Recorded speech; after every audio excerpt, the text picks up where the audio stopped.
My name is Austin Tyson, and today I'll be talking about the hashtag Last Selfie campaign created by the WWF.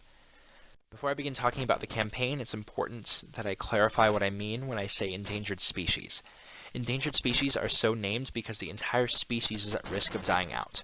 While specific definitions vary from organization to organization, there's a general consensus that endangered species has a low number, typically less than 1,000 alive and worldwide, and that the cause of their low numbers is human-related, either through, most commonly, loss of natural habitat through human expansion, or loss of food due to humans taking the resources.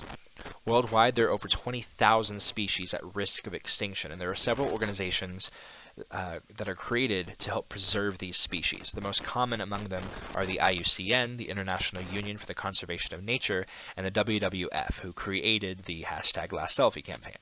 So to talk about the campaign itself, it ran in April 2014 on Snapchat. All followers of the World Wildlife Federation were sent a snap, and on the snap was an image of an animal from an endangered species with text saying, "This image will disappear in X seconds, and this could be the last time I'm ever seen. Please do not let this be my last selfie." And on the bottom of the image, viewers were encouraged to screenshot and tweet the campaign. And so the campaign was kind of paired on Snapchat and Twitter. And it did a really good job of reaching people. Within the first week of the campaign, either through tweet or retweet, it was able to be seen by over half of all Twitter users. And because of the success, it was extended to a second week. What's really important to consider here is the purpose, the goals that the WWF had going into this campaign. The primary goal was to raise awareness of the danger posed to endangered species, but there were some definite secondary goals of increasing donations to the WWF, as well as trying to utilize Snapchat to reach new audiences. What's incredibly important to note here about this purpose in particular is that the audience was the driving factor for the campaign. Snapchat is targeted at people aged 15 to 25.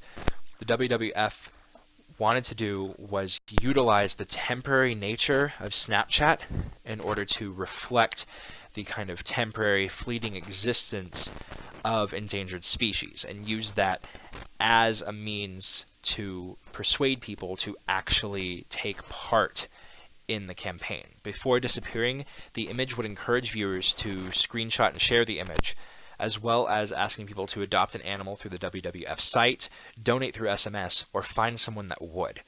And so this pairing with Snapchat and Twitter allowed for the campaign aimed at 15 to 25-year-olds on Snapchat to reach a much larger, a much broader audience through Twitter.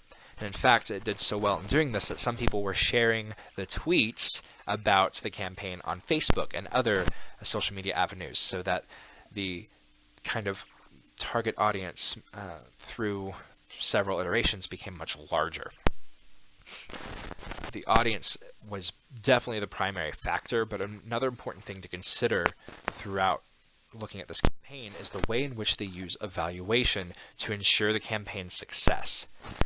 Starting off, formative evaluation is incredibly important because the WWF not only had to research who uses Snapchat, but how they use Snapchat. Because it's one thing to send a snap to every single person that you're following, but it's very different to send a snap to everybody that's following you. It's very different to send a snap to everybody that's following you and expect them to do something with it.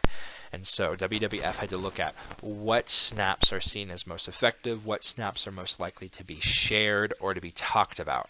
They had to use this information when developing their campaign images and messages. Process evaluation is possibly the most interesting thing to read about this campaign. Early on in the campaign, WWF was contacted by Snapchat representatives to let them know, hey, you have a lot of traffic, a lot more traffic than you had last week. We think you might be hacked and we might have to shut down your accounts.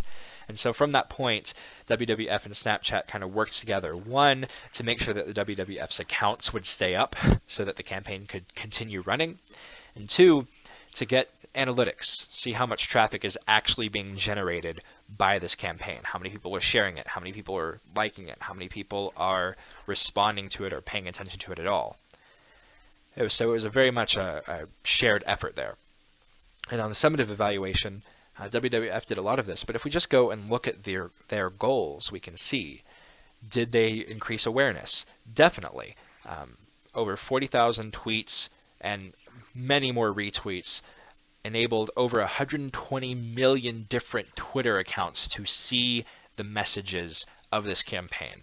Over half of all Twitter users were able to have access to something about this campaign within just 1 week. Incredible amounts of awareness. The donation goal. The donation goal for the month of April 2014 was met within 3 days of this campaign's beginning, and the campaign ran for 2 weeks and still had a lot of traffic after those 2 weeks. And did the campaign utilize Snapchat in an efficient way or a new way? Definitely. If them receiving a Webley Award for the campaign isn't enough, just looking at how different this campaign is to a campaign you see on traditional forms of media definitely lets us know that there is some sort of unique difference between creating campaigns for traditional media and creating campaigns for Snapchat, Instagram, Yik Yak, and the like. We can learn a lot about how to reach these new audiences through the way WWF reached their audiences through the Last Selfie campaign. If you'd like to read anything more about the Last Selfie campaign, or you'd like to read about endangered animals, here's a few different references that you can begin with. I hope that you have found this entertaining or informational in some way, and thank you very much. Oops.